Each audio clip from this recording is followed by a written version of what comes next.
Bienvenue. Pour vous abonner, cliquez sur s'abonner et activez la cloche. Et si vous avez aimé, un pouce bleu.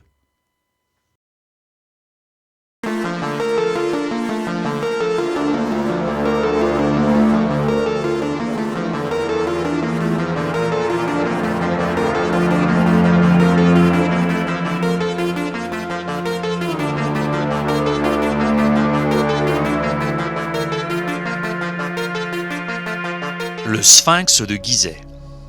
Le sphinx de Gizeh est une sculpture monolithique, c'est-à-dire faite d'un seul bloc de pierre. Il s'agit de calcaire. Sa masse avoisine les 20 000 tonnes. Le sphinx a l'apparence d'un félin allongé, avec une tête humaine qui pourrait être celle d'un pharaon. Certains disent qu'il pourrait s'agir du pharaon Képhren ou de son père. Une autre théorie plus récente, basée sur plusieurs éléments, avance que le sphinx pourrait être la représentation du dieu Anubis.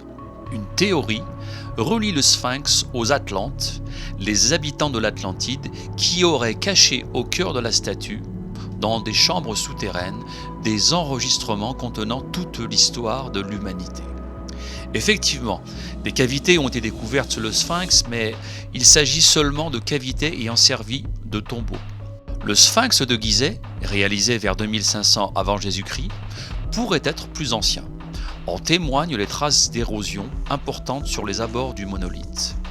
Cette érosion importante n'aurait pu se produire que lorsque cette région était sujette à des précipitations importantes, soit entre le 6e et le 5e millénaire avant notre ère. Le temps a inexorablement abîmé le sphinx, les crues et les vents de sable ont participé également à cette érosion dite éolienne.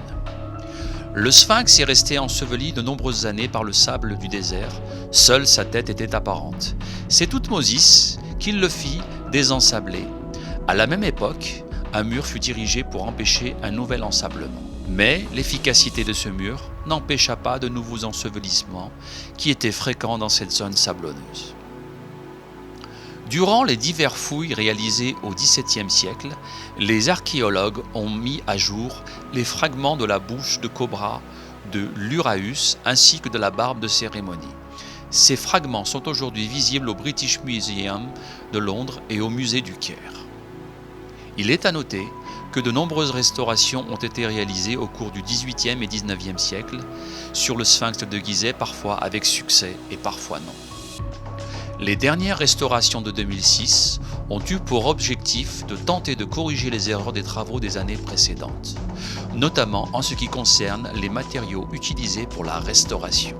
La légende voudrait que le nez du sphinx ait été détruit malencontreusement lors d'un tir de canon par les soldats de Bonaparte. Mais ce n'est là que pure fiction, connaissant les efforts déployés par l'empereur pour répertorier et mettre en lumière la civilisation antique égyptienne. Mais il est plus probable que le nez fût détruit par les Mamelouks, utilisant le sphinx comme cible de tir, ou soit simplement cassé, car le sphinx était considéré comme une idole adorée par les paysans qui déposaient des offrandes. Cependant, le sphinx de Gizeh continue à alimenter notre imagination.